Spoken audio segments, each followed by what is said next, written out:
골다공증 환자가 되게 되면은 이 안쪽으로 구멍이 송송송 난다고 그래서 골다공, 뼈에 구멍이 많아지는 그런 상태라는 이름들을 받게 됩니다. 그래서 이런 상태가 되면 부러지기 쉽기 때문에 이런 그 고관절에 있는 뼈 그리고 척추뼈 이런 쪽이 많이 부러질 수 있는 가능성이 있습니다. 자, 이 건강한 척추와 골다공증 상태의 척추를 좀 보시게 되면은 왼쪽 그림에서 상당히 튼튼해 보이는 척추 모양입니다. 근데 이 상태가 오른쪽 그림으로 가게 되면은 여기저기가 갈라지고 부러지고 주저앉은 것을 볼 수가 있습니다. 지금 오른쪽에 나오는 동영상을 보셔도 이 뼈에 구멍이 송송송 나면서 작은 충격에도 갑자기 이렇게 우지끈하고 부러지는 형태를 보이게 되는데, 이렇게 찌그러진 형태가 많이 심해지게 된다면은 골다공증성 골절에 의해서 키가 많이 줄어들 수밖에 없습니다. 요거는 이제 우리가 병원에서는 보통 이런 검사를 통해서 진단을 하게 되는데요. 요 왼쪽 그림은 그냥 단순 엑스레이를 찍어봤을 때의 결과입니다. 그러면 대체로 이런 뼈는 그래도 좀 퇴행성 변화만 와 있는 뼈라고 보시면 되는데요. 요 직사각형 뼈와 요 위에 있는 요 뼈 모양 많이 다른 거 아시겠어요?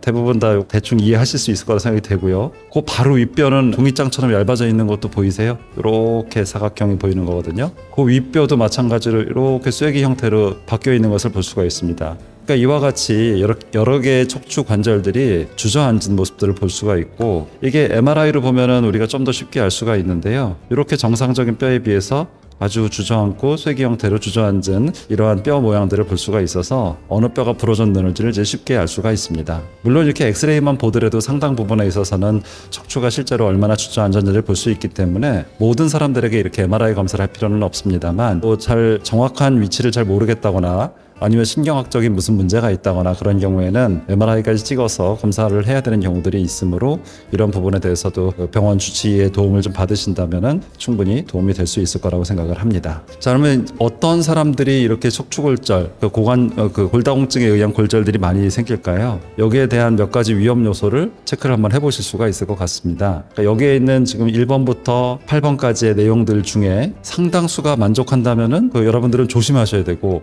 그리고 아직 젊은 여러분들 지인들이 이런 요소들에 속해 있다면은 그 역시 좀 굉장히 심각하게 받아들이실 필요가 있습니다. 그래서 이러한 위험 요소들은 우선 첫 번째 요소로서는 나이가 조금 더 많으냐라는 질문에 대해서 60세 혹은 70세 이상이다라고 한다면은 좀 더 위험하신 분들로 해석을 할 수가 있겠고요. 그 다음에 또 50세 이후에 뼈가 부러진 적이 있느냐, 그리고 이게 사실 교통사고 크게 나면서 뼈가 부러진 경우가 있다면은 그건 병이 아니죠. 그건 당연히 그럴 수 있는 거고, 20대인 사람들도 아주 강력한 충격에 의해서 뼈가 부러질 수 있습니다. 하지만 그냥 걷다가 살짝 넘어졌는데 부러졌다, 그러면 뼈가 좀 약할 수밖에 없다는 것을 생각을 하셔야 됩니다. 그 다음 저체중에 대한 여부도 굉장히 중요한데요. 이 체중이 너무 적게 나가시는 분들이 많이 나가는 사람에 비해서는 뼈가 대개는 약합니다. 그래서 작은 충격에도 뼈가 부러질 수 있다는 것이고요. 대개 이 저체중인지 아닌지를 보는 방식 검사는 요 BMI, 체질량 지수라는 것을 많이 보게 되는데, 요거는 키 대비해서 체중이 얼마나 나가느냐를 평가를 한다는 뜻입니다. 그래서 여기는 좀 일단 19를 적어놓기는 했고요. 되게 저체중이다라고 한다면은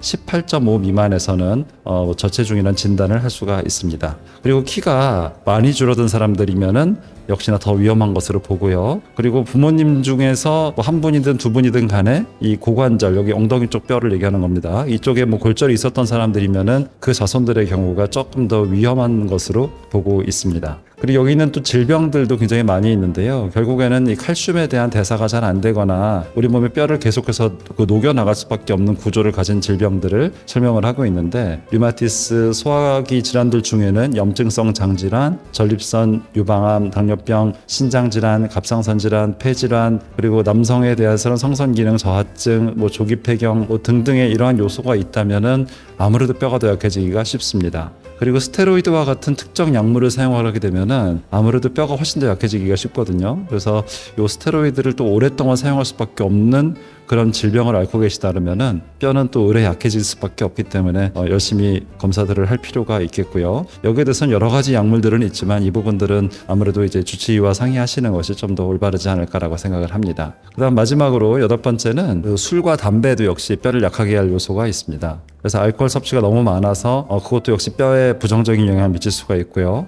담배는 한 대만 피우더라도 안 피우는 사람보다는 못하다라고 알려져 있기 때문에 술, 담배에 대해서는 뼈에 악영향을 줄 수 있다라는 것을 꼭 이해를 하고 계실 필요가 있겠습니다. 자, 어쨌든 이와 같이 여러 가지 문제들로 인해서 뼈가 부러지고 있다면 나이가 들면서 키가 줄어드는 것까지는 자연스럽게 받아들일 수 있는데 내가 생각했던 것보다 훨씬 더 많이 줄었다. 아까 설명드렸던 뭐 4cm든 3cm든 이런 식으로 젊을 때보다 많이 키가 줄어들었다면은 골다공증에 의한 골절이 숨어 있는지도 한번 확인해 볼 필요가 있고 실제로 뼈가 많이 약한지 아닌지를 확인해 볼 필요가 있기 때문에 골다공증 검사에 대해서 저희들과 함께 상의하고 다음 단계를 진행할 수 있는 것이 꼭 필요하다고 생각을 합니다. 오늘 제가 준비한 내용은 여기까지고요. 키가 줄어드는 이유에 대해서 그냥 간략하게 설명을 드려봤습니다. 네, 이상입니다.